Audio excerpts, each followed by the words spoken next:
حدیث شریف دی ویقول الرخاء کل یوم این اتوجه یا ربی.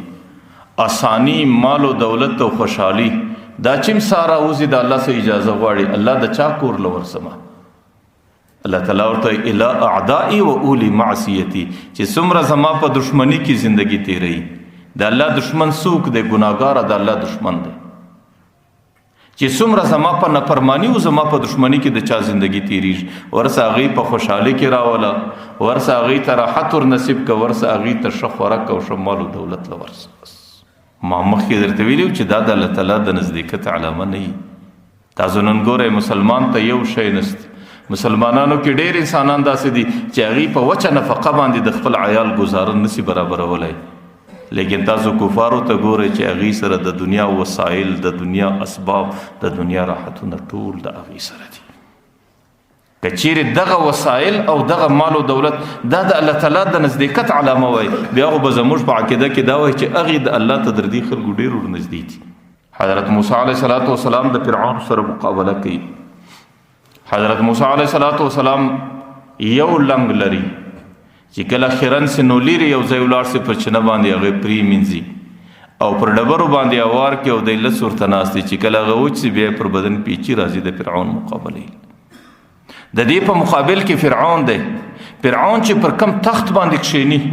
د هغې ټوله بدن په سرو زرو باندې پټ دی او هغې غټه دعوه ده کوي الیس لی ملک مصر، ایا د مصر حکومت زما سره نه دی، وهذه الانهار تجري من تحتی، او د دنیا ټوله نهرونه، د دنیا ټول وسایل او د دنیا ټوله اسباب دا زما په ملکیت کې نه دي او موسی څه لري چې دی زما مقابلې ته راځي. ځکه د الله تعالی ترتیب داسې دی چې الله تعالی راحت او مال و دولت هغې خلکو ته ورکوي چې د الله تعالی سره په معصیت او نافرماني کې زندگی تیریږي. نو راحت هم هر سهار د الله تعالی څخه غوښتنه کوي الله چا له ورسه. الله تعالی ورته زما نافرمانه خلکو له ورسه. ولې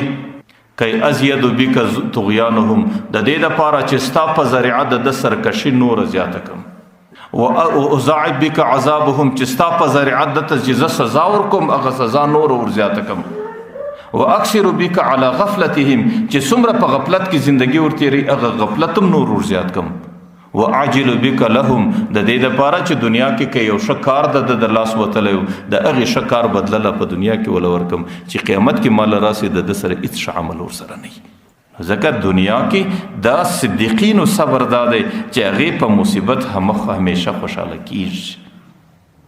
ځکه د هغې عقیده دا جوړه ده که نن پر ما باندې مسکنت دی،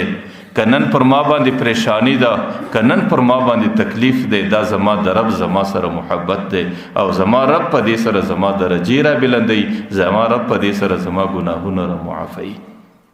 یو صحابي د پیغمبر علیه السلام حضور ته راځي، ورته د الله رسوله زما ستا سره ډېره مینه او محبت دی. پیغمبر علیه السلام ورته انظر ماذا تقول، ته په دې خپله خبره کې لږ فکر وکړه ته څه وایې. هغه صحابي بیا ورباندې راخبره کوي د الله رسوله په الله قسم ستا سره مې ډېر محبت دی. پیغمبر علیه السلام بیا ورته ته په دې خپله خبره کې لږ فکر وکړه ته وایې څه. هغه صحابي بیا خپله خبره ورباندې راګرځي چې کله درې ګشت ځلې هغه صحابي خپله خبره راوګرځوله نو پیغمبر علیه السلام په اخر کې ورته وایي چې کله زما سره محبت لرې نو بیا د دنیا د مصیبتونو، د مسکنتونو، د ستړو دپاره تیار سه.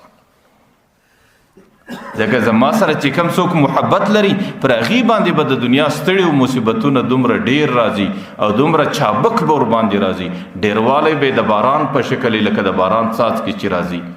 او چابکوالی به داسې لکه هغه سیل او سیلاب چې د غره د سره سه د غره پای له ځان رارسي څومره په تیزي کې راځي، نو په هغې باندې بیا مصیبتونه هم دومره په تیزي کې